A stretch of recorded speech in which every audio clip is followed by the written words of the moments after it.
वसुदेवसुतं देवं कंसचाणूरमर्दनं देवकी परमानंदं कृष्णं वन्दे जगद्गुरुम्।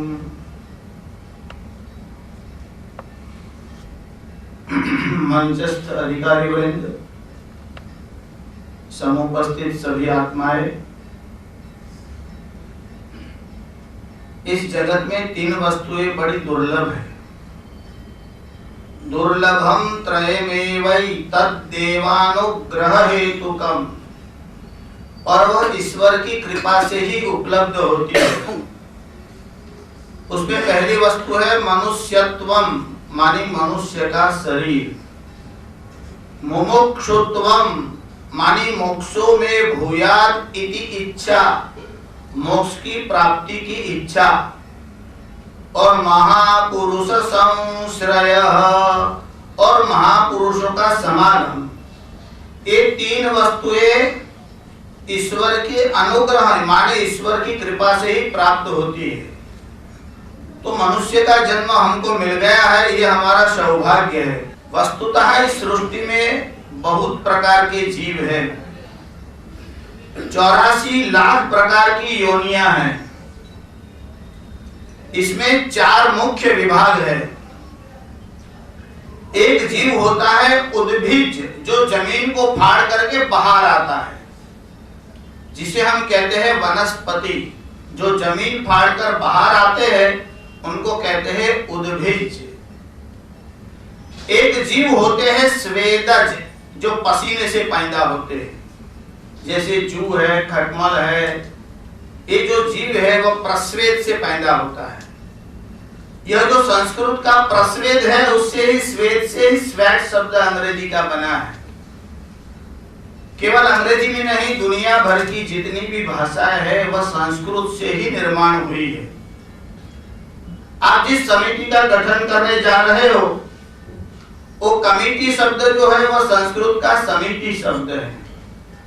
अब क क्यों बोलते हैं वह तो उन्हीं को पूछना चाहिए, क्योंकि अंग्रेजी में सी का प्रोनाउंसिएशन स होता है, च होता है और क होता है। आप सी लिखते हो और सर्कल बोलते हो तो वहां प्रोनाउंसिएशन करते हो श। केमिस्ट्री आप बोलते हो तो वहां सी का प्रोनाउंसिएशन क करते हैं। आप कभी स करते हो, आप कभी च करते हो, आप कभी क करते हो। अब यह क्यों? यह तो जो अध्ययनशील है और इटिमोलॉजी जो पढ़े हैं उनको पता है, पर यह उच्चारण के दोष के कारण ही कई शब्द अन्य भाषाओं में आए हैं। जैसे कमिटी शब्द है वह समिति का अपभ्रंश है। और भी कई जगह जो लोग मेडिकल साइंस पढ़े हैं उनको तो अधिक पता है। न केवल अंग्रेजी में, जो ग्रीक और लैटिन से परिचित है उनको पता है। जिसे हम हार्ट बोलते हैं, और अगर कोई तकलीफ हो जाए तो आप कार्डियोलॉजिस्ट के पास जाते हो। यह कार्डियोलॉजिस्ट और कार्ड शब्द संस्कृत का है। संस्कृत में कहते हैं हार्ट। आप कभी सूरत में गए होंगे तो पता होगा, वे लोग जो है वो स का ह बोलते हैं। हम हुर्टी है, हमें हुर्टी છે એવું બોલતા હોય છે, એટલે સ નો હ બોલવાની ત્યાં પરંપરા છે। તો વસ્તુતઃ જે હાર્દ શબ્દ છે, કાર્ડ જે કહેવાય છે, એનું પ્રોનાઉન્સિએશન સાર્દ થાય છે। એ સાર્દ હાર્દનું અપભ્રંશ છે। ऐसे कई शब्द हैं। अभी हम शब्द के विषय में अधिक नहीं जाएंगे। हम ये बताना चाहते हैं कि ये जो 84 लाख प्रकार के जीव है, इसमें एक तो होते हैं उद्भिज, जो जमीन फाड़कर बाहर आते हैं। दूसरे हैं प्रस्वेद, जो पसीने से पैदा होते हैं। तीसरे प्रकार के जो, हाँ वही स्वेद, और तीसरे प्रकार के जो जीव है उसे कहते हैं अंडज, मानी जो अंडे से बाहर आते हैं। उसका नाम है द्विज। द्वि मानी दोबारा, और ज मानी जन्म, जिसका दोबारा जन्म होता है। इसीलिए ब्राह्मण, क्षत्रिय और वैश्य को भी द्विज कहा गया है, क्योंकि पहले माता के उदर से जन्म होता है और बाद में यज्ञोपवीत संस्कार होने के बाद उनका दूसरा जन्म होता है। इसलिए जो पहले अंडे में आते हैं और फिर अंडे से बाहर निकलते हैं, इसलिए पक्षियों को भी द्विज कहा जाता है। तो एक होता है अंडज। और अंडे कौन देते हैं? अकर्णा, सांड, अंडा, जिनको बाह्य कर्ण नहीं होता वे अंडे देते हैं। आप जरा स्टडी कीजिए या जरा निरीक्षण ऑब्जर्वेशन करिए, ये जितने भी पंछी है, तोता है, बगुला है, हंस है, आपने उनके बाह्य कान देखे कभी? कर्ण के छिद्र होते हैं, उनको बाह्य कर्ण नहीं होता। ये जो बाह्य कर्ण होता है इसको संस्कृत में कहते हैं षष्ठकुली। यह कान नहीं है, यह तो कान का बाहर का आवरण उसकी रक्षा के लिए है। और आप अगर ये समझते हो कि कान से सुनाई पड़ता है तो आप गलती में। बहरे आदमी को कान होते हैं कि नहीं होते हैं? होते हैं। षष्ठकुली, ये बाहर का कान तो होता ही है। बहरे को कान होता है, सुन नहीं सकता। क्यों? यह तो सिर्फ सुनने का साधन है। सुनाई कैसे पड़ता है? जैसे कोई व्यक्ति एक शब्द बोलता है, अब यह प्रक्रिया तो बड़ी लंबी चलती है बोलने की। उस विषय में अगर समय रहा तो मैं थोड़ा बहुत बताऊंगा।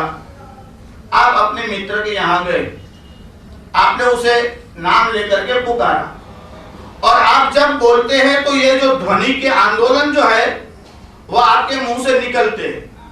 वह समझो कि फर्स्ट फ्लोर पर रहता है और टीवी देखने के लिए बैठा है। आपने 2 बार आवाज लगाई, 3 बार आवाज लगाई, तीसरी बार वो खड़ा हो गया और खिड़की से झांका। आप चिढ़ गए, बहरा है क्या? 3 बार हमने आवाज दी। उसने कहा बहरा नहीं हूं, मगर मेरा ध्यान जो है मन वो टीवी में था।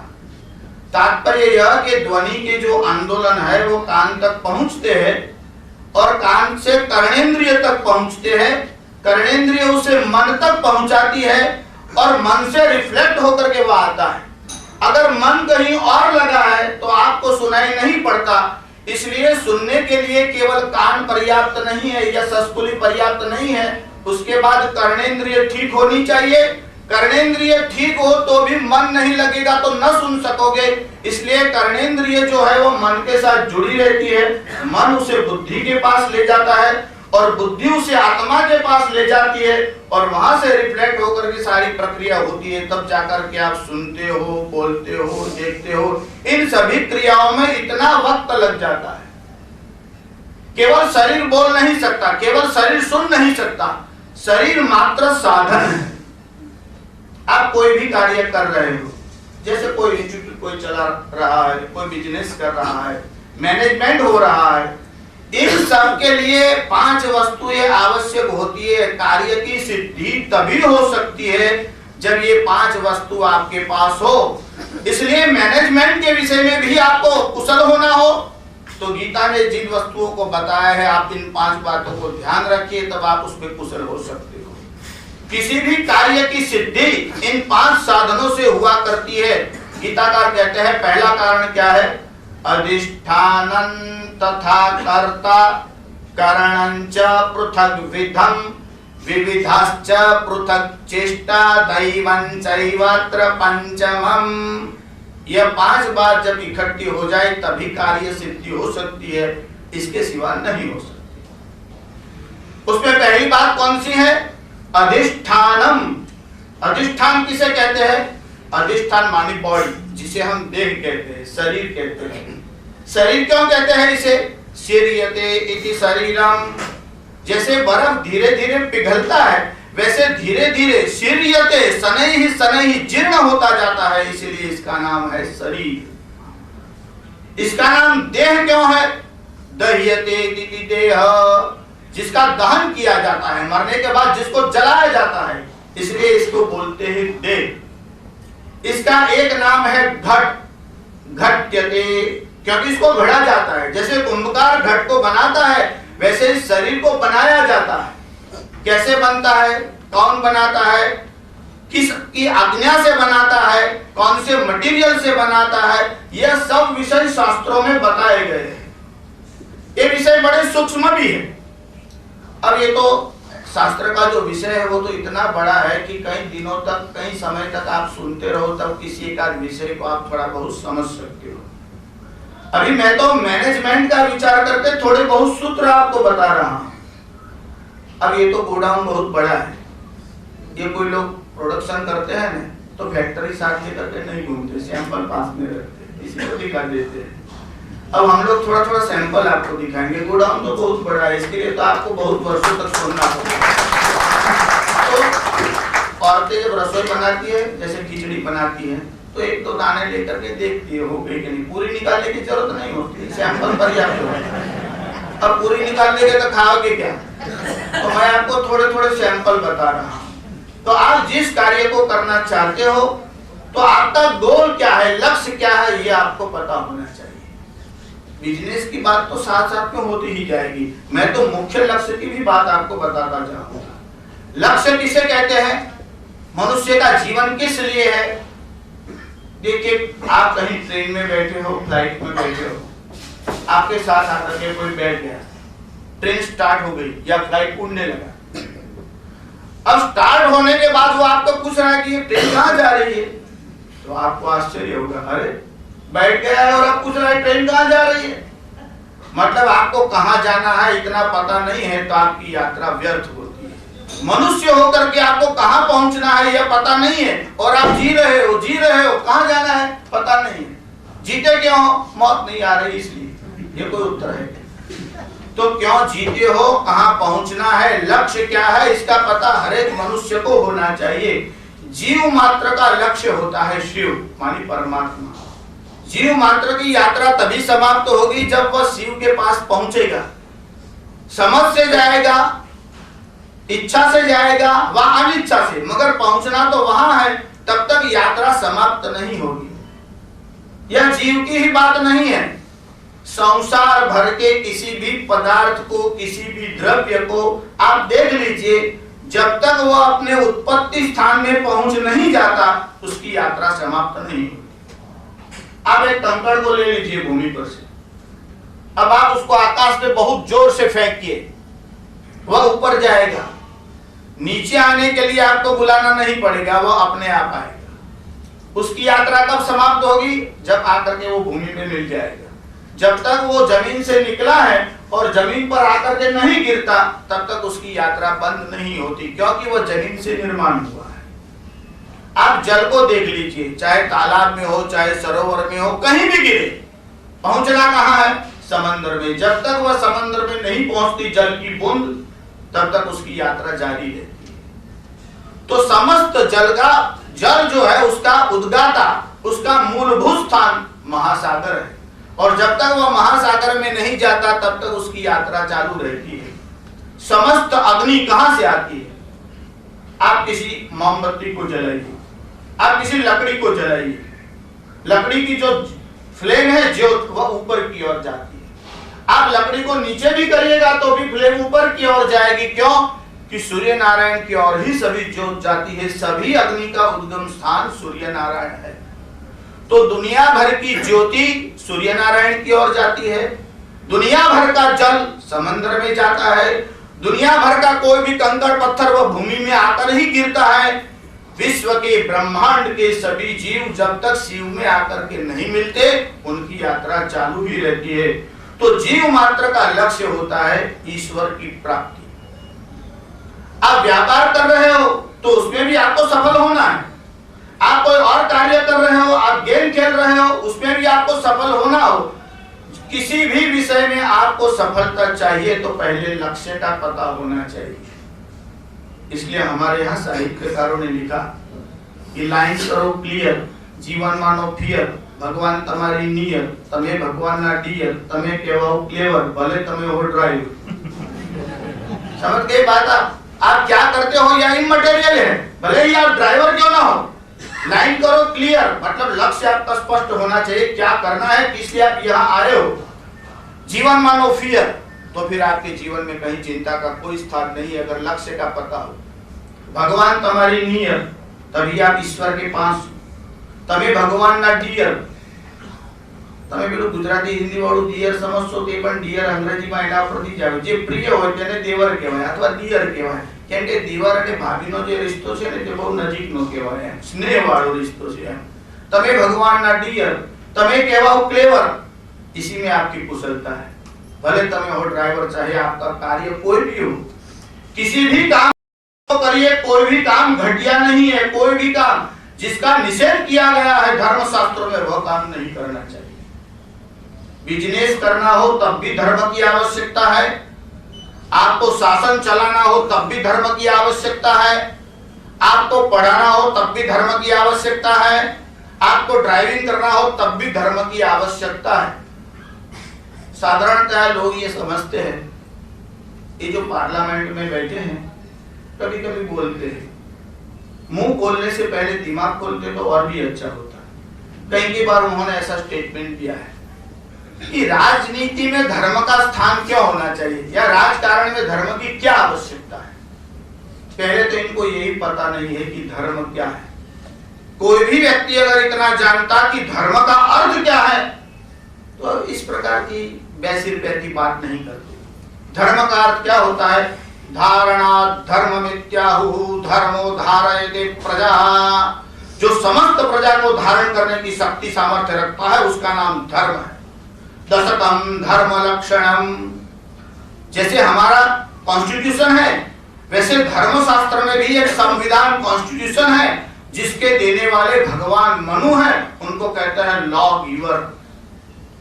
इस सृष्टि में सबसे पहले किसी ने संविधान कॉन्स्टिट्यूशन दिया है तो भगवान मनु ने दिया हुआ है। यह हमारा दुर्भाग्य है कि लोग मनु को पढ़ते नहीं है और मनु के विषय में कोई न कोई कमेंट करते रहते हैं। कम से कम मनुस्मृति को एक बार पढ़ लो। अगर कोई भी बुद्धिमान एक बार मनुस्मृति को पढ़ लेगा, आलोचना करने का दुस्साहस नहीं करेगा। इसे पता ही नहीं है कि मनुस्मृति क्या है और मनु ने क्या लिखा है। इस सृष्टि में सबसे पहला लॉ जो लॉ गिवर है वो भगवान मनु है। भगवान मनु ने तो कई बातें लिखी हैं, अभी विस्तार से नहीं बता रहा हूं, पर इस मनु की संतान होने से ही हमारा नाम मानव है।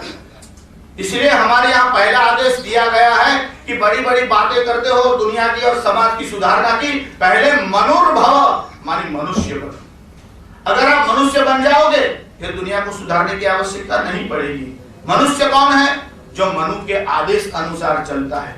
कैसे आदेश है?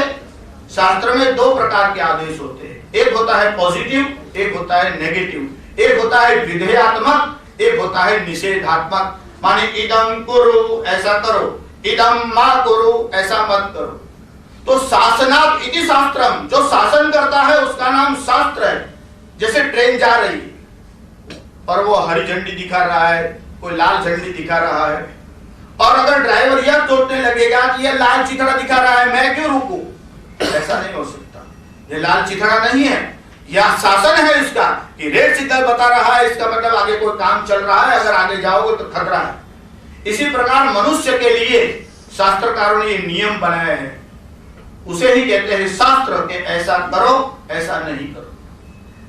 इसलिए जब अर्जुन और भगवान श्री कृष्ण का भगवत गीता में संवाद हुआ और भगवान ने अर्जुन से कहा किसी विषय में अगर तेरी बुद्धि जवाब दे जाती हो तो डिसीजन न ले सके और कंफ्यूजन पैदा हो जाए कि यह करे कि वह करे, तो बुद्धि के भरोसे मत रहे।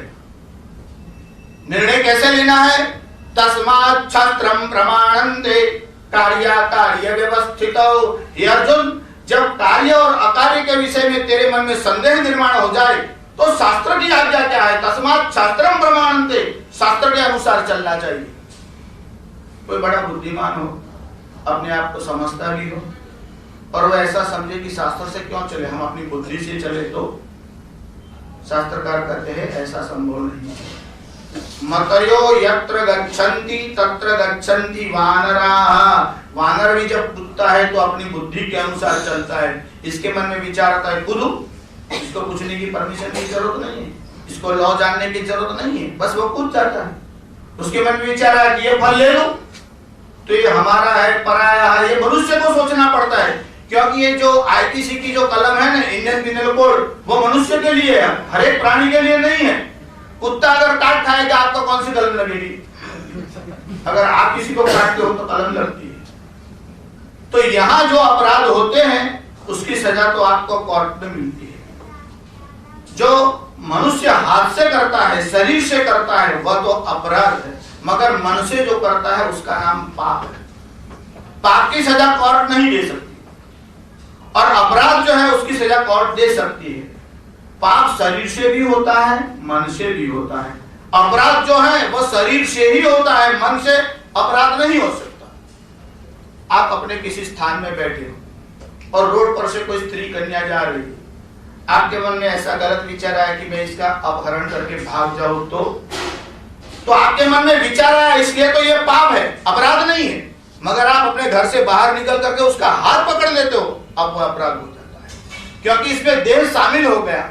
पाप के लिए मन मुख्य है, क्रिया देख करके डिसीजन नहीं हो सकता, क्योंकि कुछ लोग क्रिया देख करके निर्णय दे देते हैं कि ये अच्छा है कि बुरा है, ऐसा नहीं हो सकता। मनसैव कृतं पापम नैव शारीरम कृतं कृतं, केवल शरीर की चेष्टाओं को देख करके पाप का निर्णय नहीं हो सकता। ये नैव आलिंगिता कांता, जिस शरीर से मनुष्य अपनी पत्नी को आलिंगन देता है, उसी शरीर से जब कन्या का विवाह होता है और विदाई होती है, तो कन्या भी आकर के अपने पिता से मिलती है। शरीर तो वही है, आलिंगन पत्नी को दे रहा है और आलिंगन कन्या को दे रहा है, क्रिया एक दिखाई पड़ती है, मगर दोनों के पीछे मन का जो भाव है वो भिन्न भिन्न है। एक ही शरीर होते हुए भी मन का भाव अगर अच्छा और सुंदर है तो वह पाप नहीं होता। इसलिए पाप आप मन से करते हो, अपराध करने के लिए शरीर की आवश्यकता पड़ती है। अपराध नहीं, कोई भी कार्य करना हो तो सबसे पहले आवश्यकता पड़ती है अधिष्ठानम, मानी बॉडी। चाहे आप मैनेजमेंट में ऊपर के अधिकारी हो या नीचे कार्य करने वाले हो, कार्य करना हो तो अधिष्ठानम माने बॉडी की आवश्यकता होती है। मगर केवल देह से कार्य नहीं हो सकता। आपको चाय बनानी है, आपका शरीर है, बात तो है अधिष्ठानम। फिर कहते हैं कर्ता मानी डूअर, करने वाला। देखिए केवल देह होगा तभी कार्य सिद्धि नहीं हो सकेगी। डेड बॉडी में शरीर है कि नहीं, बॉडी है कि नहीं। कोई मुर्दे को कोई चाय बना दे, क्या बना सकता है? क्यों? बनाने वाला जो करता है अंदर, जिसको कहते हैं डूअर मानी कर्ता। केवल बॉडी से कार्य होता तो सोया हुआ व्यक्ति भी चाय बना सकता, मूर्छित व्यक्ति भी चाय बना सकता, मरा हुआ व्यक्ति भी चाय बना सकता। मगर मूर्छित, सोया हुआ और मरा हुआ व्यक्ति कार्य नहीं कर सकता, क्योंकि बॉडी होते हुए भी इसमें कर्ता है, उसका अभाव है। तो भगवान श्री कृष्ण को कहना है कि कार्य सिद्धि करनी हो तो पहली बात है बॉडी मानी देह चाहिए, अधिष्ठानन तथा कर्ता। शरीर है, करने वाला भी है। करणंच, कर्ण कहते हैं इंस्ट्रूमेंट मानी साधन चाहिए। अगर शरीर है, बनाने वाला जीव है, मगर किसी का हाथ कटा हुआ है या पैरालिसिस हो गया है, अब इसको आप तो ये चाय बना नहीं बना सकता। कर्ता होते हुए, देह के होते हुए भी अगर आपके हाथ पैर कटे हुए हैं या आपको पैरालिसिस का अटैक हुआ है, आप नहीं बना सकते। इसलिए करण माने जो इंद्रिया होती है, एक तो होती है कर्मेंद्रिय, एक होती है ज्ञानेंद्रिय। 5 ज्ञानेंद्रिय और 5 कर्मेंद्रिय। हाथ पैर है मगर आप अंधे हो तो अंधा आदमी बना सकता है, उसको प्रैक्टिस, अभ्यास चाहिए। तो पहले तो अधिष्ठान चाहिए, फिर कर्ता चाहिए, फिर करण मानी हाथ पैर आदि इंद्रिया होनी चाहिए। इतने से भी कार्य नहीं हो सकता। जिसके पर सिद्ध करना है वो साधन चाहिए। जैसे चाय बनाना हो तो गैस चाहिए, चूल्हा चाहिए, प्राइमस खुद भी अग्नि चाहिए आपको। इलेक्ट्रिसिटी की मदद से आप बना सकते हो, मगर आपको साधन की, अग्नि की आवश्यकता पड़ती है। तो अधिष्ठानं तथा कर्ता करणंच पृथक विधम विविधाश्च पृथक चेष्टा। गीताकार का कहना है तब भी नहीं हो सकती। साधन पड़ा है, दूध है, गैस है, हाथ पैर है, मगर आप हाथ जोड़कर बैठ जाओगे तो नहीं होगा। विविधाश्च पृथक चेष्टा, आपको चेष्टा करनी पड़ेगी, हाथ पैर हिलाने पड़ेंगे। अगर हाथ जोड़ करके आप बैठ गए तो नहीं हो सकता। इसलिए विविधाश्च पृथक चेष्टा, ये 4 तो सबको मान्य है। जितने भी प्रोडक्शन करने वाले हो, चाहे कोई बेचने के लिए कोई कार्य कर रहा हो, सभी लोगों को ये 4 वस्तु तो मान्य करनी ही पड़ती है। एक बात और है, और गीताकार बता रहे हैं, दैवं चैवत्र पंचमम, और 5वां जो है डेस्टिनी मानी भाग्य। अब आजकल लोग पुरुषार्थवादी है। पुरुषार्थवादी होना बड़ा अच्छा है। जो पुरुषार्थवादी है वो कहते हैं कि पुरुषार्थ से कुछ भी नहीं होता, दैव दैव करने से क्या फायदा। देखिए लक्ष्मण का भी यह मत है। वाल्मीकि रामायण में और मानस में यह कथा है। राम जी समुद्र के पास आए और जाना था लंका में, तो प्रार्थना कर रहे थे कि हे समुद्र देवता हमें मार्ग दो। तो लक्ष्मण ने कहा कि ये इससे याचना क्या करते हो, तो जड़ है।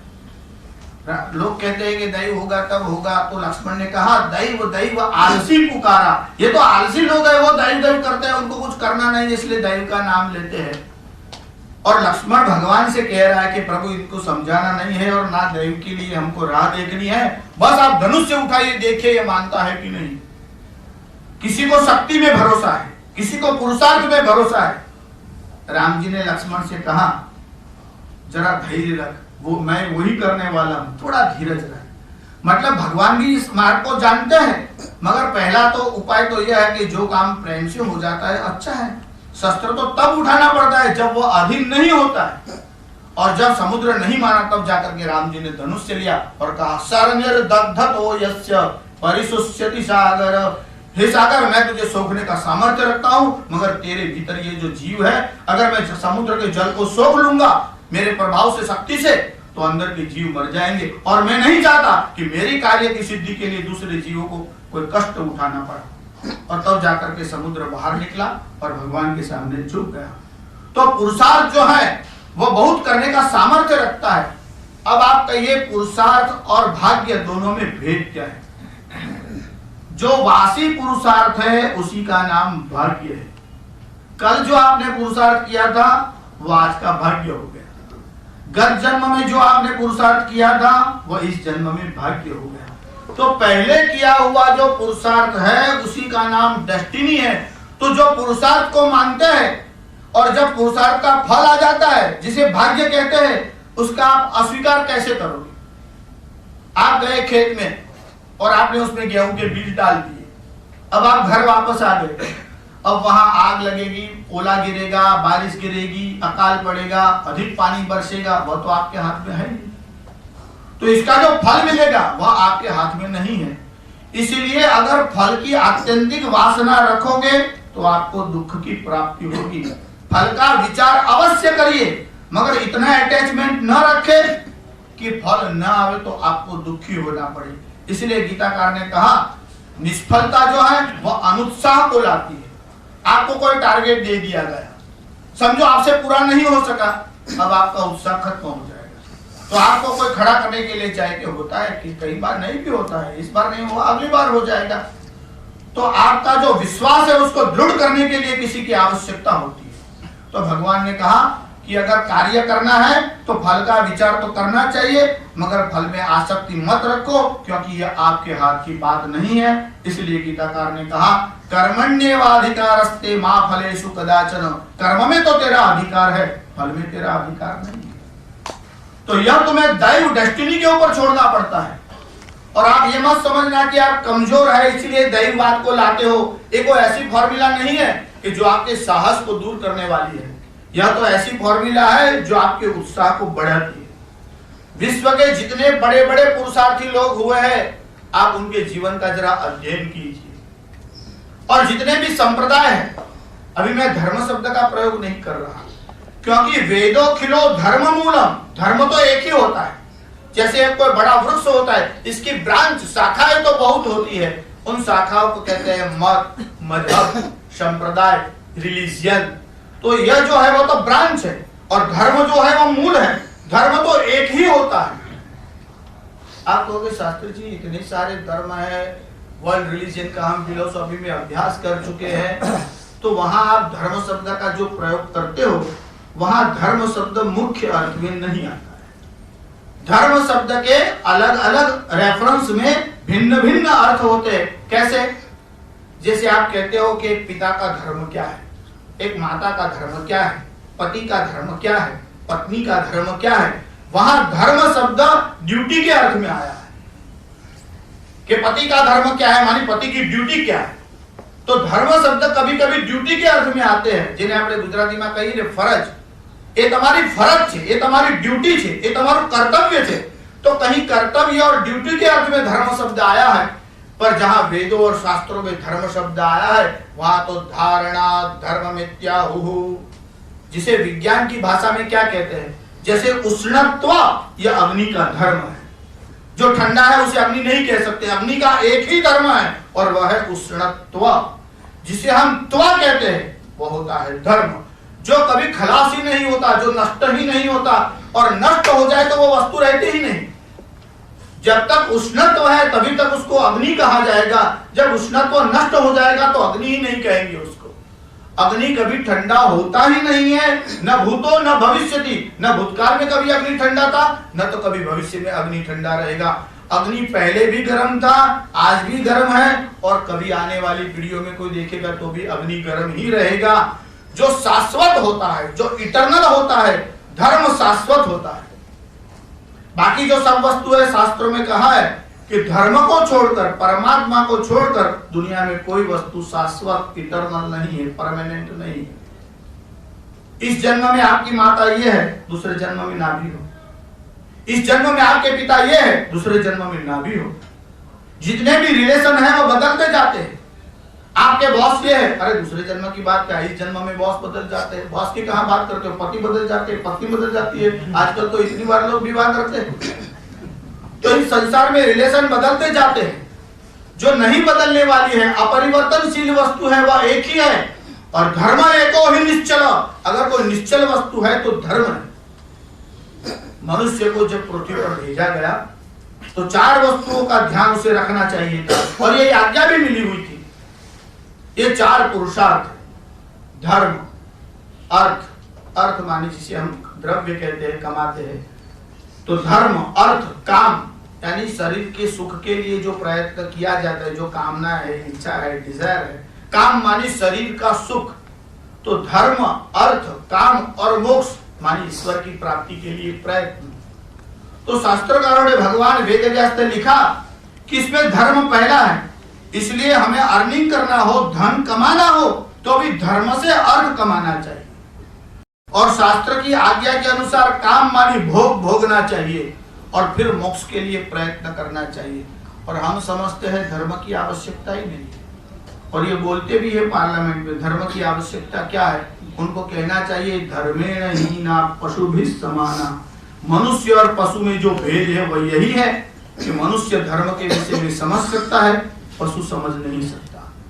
तो अगर धर्म बिना जो समाज होगा, धर्म के रहित, वह तो पशुओं का ही टोला इसको बोलते हैं हम। इसको हम समाज नहीं बोल सकते। मार्केट में जो लोग इकट्ठे होते हैं उनका कोई लक्ष्य नहीं होता, गोल नहीं होता। तो जैसे पशु इकट्ठे होते हैं वैसे कोई लोग इकट्ठे हो जाए, उसका नाम समाज नहीं होता। समजत पशुनाम संघ, वह तो पशुओं का समुदाय हो जाएगा। मगर जिसके पास धर्म है वह मनुष्य का समुदाय है। क्योंकि मनुष्य में और पशुओं में कितनी वस्तुएं कॉमन है, सबकी सब वस्तु कॉमन है। खादते, मनुष्य खाता है, पशु भी खाता है। मोदते, आनंद करता है, पशु भी करता है, मनुष्य भी करता है। पशु होता है वो प्रजनन करता है, बच्चे पैदा करता है। आपसे भी ज्यादा प्रजनन शक्ति पशुओं में है। जिसको आप सुअर और कुत्ते कहते हो, 10-10 बच्चे एक साथ पैदा कर सकते हैं। प्रजनन का सामर्थ्य और शरीर का सामर्थ्य मनुष्य से कई गुना पशुओं का है। इस विषय में मनुष्य तो सबसे पीछे। जिसके यहाँ बच्चे का जन्म हुआ उसको उठाना पड़ता है, हिल नहीं सकता। 6 महीने होते हैं तब जाकर के बच्चा बैठने लगता है, तो सबको कहते हो तो मेरा बच्चा बैठने लगा है, अब तो उठने लगा है। अरे एक बछड़ा पैदा होता है तभी से उठने लगता है। तुम्हारा बच्चे तो 6 महीने के बाद वह भी उठ नहीं सकता, मुश्किल से बैठता है। तो मनुष्य की शारीरिक कमजोरी तो बहुत है, पशुओं में बहुत सारा बल है। मगर आपने कभी देखा कि पशुओं में जो शेर है, जैसे जिसे हम जंगल का राजा कहते हैं, कोई बूढ़ा शेर है वह कभी राजा बना? ऐसा नहीं हो सकता। हमारे यहाँ बूढ़े जो है चल भी नहीं सकते, लूले लंगड़े हैं, अपाहिज है, बूढ़े हैं, वो राष्ट्रपति बन जाते हैं। नहीं, थोड़ा सोचिए क्यों? क्योंकि मनुष्य समाज में शरीर का बल नहीं देखा जाता। पशुओं में तो जो बलवान है दूसरे को मार करके वो राजा हो जाता है। मनुष्य समाज में चर्चिल जैसा व्यक्ति और चंगेज खान जैसा व्यक्ति जो लूले है, लंगड़े है, कोई काने भी है, आप देखिए वो राजा बन सकते हैं। क्यों? उसके पास बुद्धि का सामर्थ्य है। शासन होता है वो शरीर के बल से नहीं होता। शरीर तो किसी के पास, गैंडे के पास भी होता है। और आप भैंसे को देखिए, बड़ा बलवान होता है, इसको कोई राजा नहीं बनाता। क्यों? शरीर की शक्ति मनुष्य के लिए इतनी महत्वपूर्ण नहीं है जितनी बुद्धि महत्वपूर्ण है। और सारे प्राणियों से मनुष्य की विशेषता यही है कि उसके पास बुद्धि है। पर बुद्धि आने के बाद मनुष्य ने कौन सा पराक्रम किया?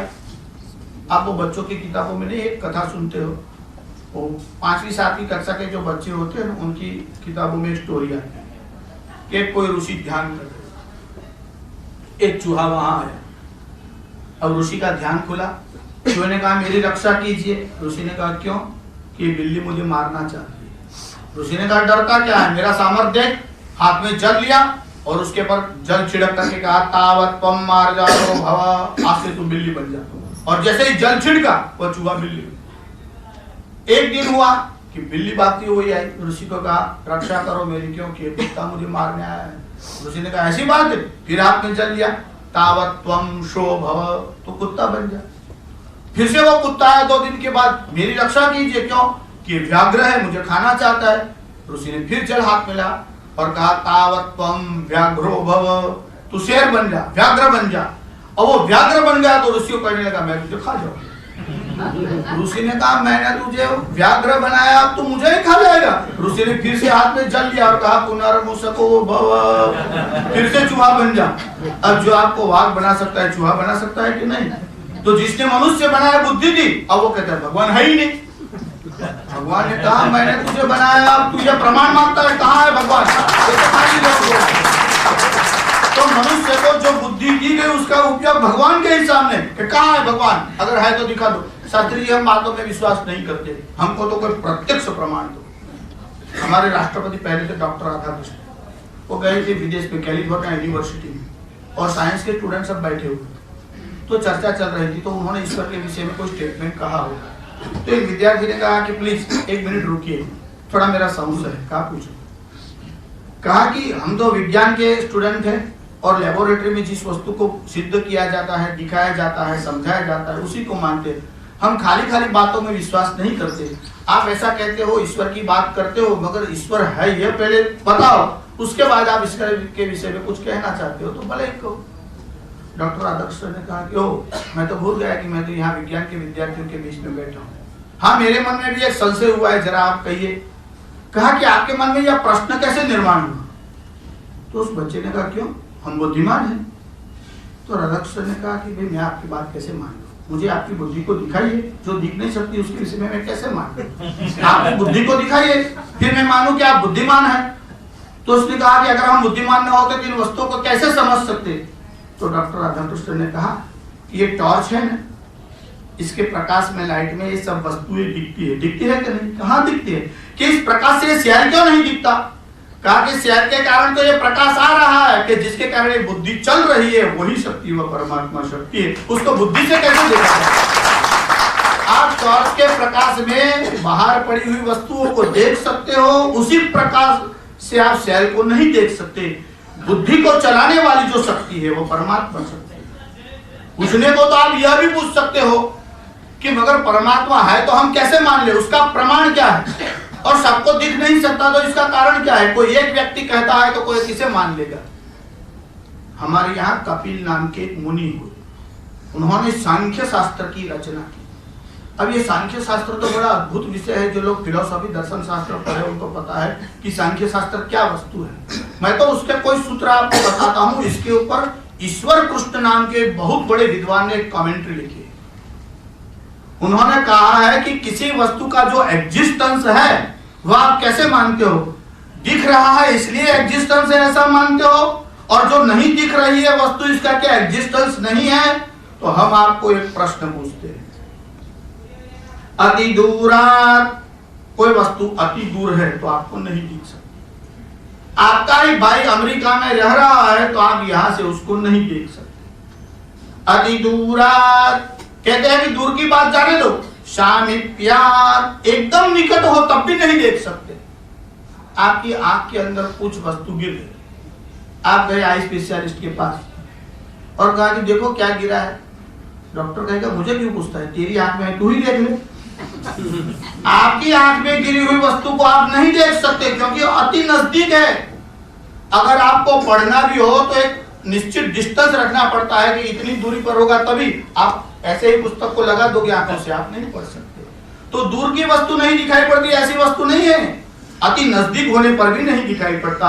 अति दूरात् सामीप्यात् इंद्रिय घातात्, अगर आपकी इंद्रियों में कोई डिफेक्ट है, सफेद संग पड़ा है और आपको जंडिस है और आपको पीला दिखाई पड़ता है, आपकी इंद्रिया कमजोर है तब भी जो है वो नहीं दिखाई पड़ता, सफेद होते हुए भी पीला दिखाई पड़ता है क्योंकि इंद्रिया कमजोर है। अति दूरात सामीप्यात इंद्रिय घातात मनोनवस्थानात, अगर आपका मन कहीं और लगा है, समझो यहाँ प्रवचन चल रहा है, आपका ध्यान भोजन में गया हुआ है, तो भाई शास्त्री जी को याद होगा कि नहीं, शायद भोजन करके आए होंगे, उनको तो हैबिट भी हो सकती है उपवास करने की, सावन महीने ना भी खाते हो, हम तो शास्त्री जी 3-3 बार खाते हैं और तभी रात को मुश्किल से नींद आती है, उठकर रात को खाते। अगर मन कहीं और जाता है तब भी उसमें कंसंट्रेशन में तो विक्षेप होता है, तब भी आपको विषय वस्तु का पता नहीं चल सकता। अति दूरात सामीप्यात इंद्रिय घातात मनोनवस्थानात पराभवाच्च, आप लाइट में देख सकते हो, अगर ज्यादा लाइट हो नहीं देख सकते, सूर्य की रोशनी आपकी आंख में और आप सामने देख के नहीं देख सकते, कोई गाड़ी एकदम नजदीक आ जाए और हाईलाइट कर दे, इतनी आंखें चकाचौंध हो जाएगी, नजदीक पड़ी हुई वस्तु आप नहीं देख सकते। प्रकाश में देखा जा सकता है, अति प्रकाशमान वस्तु भी नहीं देखी जा सकती। अब सूर्य जैसी वस्तुओं को नहीं देख सकते तो हजारों सूर्यों से भी जिसका प्रकाश ज्यादा है उस परमात्मा को आप आंखों से कैसे देख सकते हो? कहां सामर्थ्य है आपकी इंद्रियों में? इस ईश्वर तत्व को माने बिना किसी कार्य की सिद्धि हो ही नहीं सकती। 1000 प्रमाण हम दे सकते हैं। मैं तो अभी आपको सैंपल जैसे बताया ना, आरब में आपको गोडाउन अभी नहीं दिखा सकता, वो तो कभी ऐसा कोई प्रसंग होगा तो आपको विस्तार से बताएंगे। अभी तो 2-4 सूत्र बात आपको बतानी है। तो मैनेजमेंट के विषय में हम आपको बता रहे थे कि इतनी वस्तु होनी चाहिए, अधिष्ठानं तथा कर्ता कारणंच पृथक विदम विविधाश्च पृथक चेष्टा, यहाँ तक तो सबने मान लिया। दैवं चैवात्र पंचमम, शास्त्री जी भाग्य इसमें कैसे काम करता है? देखिए आपने मोहम्मद पैगंबर का नाम सुना, ये भी पता है 570 के अप्रैल महीने में उनका जन्म हुआ था और 622 में उनको हिजरत करनी पड़ी क्योंकि वहीं के लोग उनको मारने के लिए उनका पीछा करने लगे। अब वो मक्का को छोड़ करके मदीना आए, पूरी कोई लोगों की पूरा का पूरा समुदाय टोली जो थी उनका पीछा कर रही थी। अब वो भागते भागते मदीना की ओर आए तो वहां गए तो एक ऐसी जगह थी जहां गुफा जैसा था कि छिपने के लिए वहां घुसना पड़े, तो रास्ता थोड़ा जटिल था। तो वो गए एक गुफा के अंदर और आत्मरक्षा के लिए उस गुफा के भीतर घुस गए। अब पीछे पूरी टोली आ रही थी उनको मारने के लिए ढूंढती हुई, तो वहां ऐसी 2-4 गुफाएं थी और ये मोहम्मद जिस गुफा में घुसे थे उसके पास वो जो उनको खोजने के लिए आए थे उनसे एक व्यक्ति वहां गया, उनके साथ और भी 2-4 लोग थे। वो अंदर घुसना ही चाहते थे कि वे जो एक आगे वहां खड़ा था उसने कहा कि या वो नहीं हो सकते। कहा क्यों नहीं हो सकते? जब वो अंदर गए उस समय वहां एक मकड़ी थी जिसको हम गुजराती में आपने करोड़ियों कही है। हाँ, एक मकड़ी ने वहां उस समय में जाला बनाया और ऐसा जाला बना दिया कि गुफा का द्वार एकदम बंद हो गया। ऐसे जाला तो टूट सकता है, वह तो बड़ा नाजुक होता है, पर उस व्यक्ति ने कहा अगर यहां से घुसते तो ये जाला टूट जाता, ये जाला तो पूरा है, इसलिए वो यहां नहीं गए और वो लोग वहां से हट गए और दूसरी जगह गए। अगर उस समय वो अंदर जाते और उन लोगों के हाथ में पड़ जाते तो आगे क्या होता, ये अभी से हम कह नहीं सकते। कई घटनाएं सृष्टि में ऐसी हुई है जो आपके पुरुषार्थ से उसका फल नहीं मिला। अब मकड़ी ने जाला बनाया, इसमें किसने पुरुषार्थ किया वो आप नहीं बता सकते। हमारे यहाँ भर्तृहरि नाम के एक बहुत बड़े वैयाकरणी हुए। इस भर्तृहरि ने एक घटना उन्होंने लिखी कि एक बार किसी मदारी ने, ये जो खेल तमाशा करते हैं ना, वादी जिसको बोलते हैं, उसने एक सर्प को पकड़ा। अब वो लोग क्या करते हैं, पहले उनको भूखा रखते हैं और बाद में उसके वो जो दांत है जहर वाले वो निकाल देते हैं। तो किसी एक टोकरी के अंदर उस सर्प को अंदर रख दिया, ऊपर से बंद कर दिया और भूखा रखा 2 दिन और बाद में उसका दांत जो है वो तोड़ेंगे, ऐसा विचार किया। अब वो टोकरी को बंद करके वहां से हटे और रात को क्या हुआ, बड़े पुरुषार्थी चूहे बाहर निकले। उनके मन में विचार आया इसमें कोई फल वगैरह रखा होगा, तो उन्होंने धीरे से चूहों ने छेद किया। अब ये दीवार तक में छेद कर देते हैं, टोकरी की तो बात ही क्या है, वो तो बांस की थी। तो चूहों ने छेद कर दिया, 2-4 थे, अंदर गया। अब वो तो सुबह से भूखा बैठा हुआ था, तो जैसे ही चूहा अंदर घुसा ये खाता गया, दूसरा, तीसरा, चौथा। अब वो पीछे वाले को बताया भी कैसे कि अंदर क्या भय है, वो तो बता नहीं सकता। और पीछे वाला धक्का दे रहा था कि अकेला आनंद ले रहा है, मैं जल्दी जाऊं, मैं। अब लोग होड़ लगाए हुए हैं कि साहब को बड़ा आनंद है, अब साहब ही जानते हैं वो कहाँ फंसे हुए हैं। अब ये घुस रहा है अंदर, दूसरा गया, तीसरा गया, 4 गए सर्प के पेट में और चूहे जिस रास्ते से अंदर गए थे उस रास्ते से वो सर्प बाहर निकला और निकल गया। जिसने पुरुषार्थ किया वह तो सांप के पेट में गई, और जो अंदर बैठा था उसको भोजन भी मिला और बाहर जाने का मार्ग भी मिला। तो भर्तृहरि ने कहा कि भाग्यम फलति सर्वत्र न विद्या न च पौरुषम, भाग्य ही फलता है, विद्या और पुरुषार्थ से ही फल मिल जाएगा ऐसा मत सोचना। तो ये सब वस्तु इकट्ठी हो जाती है और ईश्वर का अनुग्रह हो तभी जाकर के कार्य की सिद्धि होती हो। आपका जो कार्य है उसमें परमात्मा आपको सिद्धि प्रदान करे। विषय और टॉपिक तो बहुत बड़ा है, आज तो थोड़ी बहुत बात करनी थी, तो मैंने गीता के आधार से आपको मैनेजमेंट के विषय में कुछ बताया। ये भगवत गीता तो ऐसा ग्रंथ है कि जिस विषय की आपको जिज्ञासा हो इसमें से मिल सकती है। गेहूं के आटे में से 50 प्रकार की वैरायटी बनती है, आपको बनाना आना चाहिए।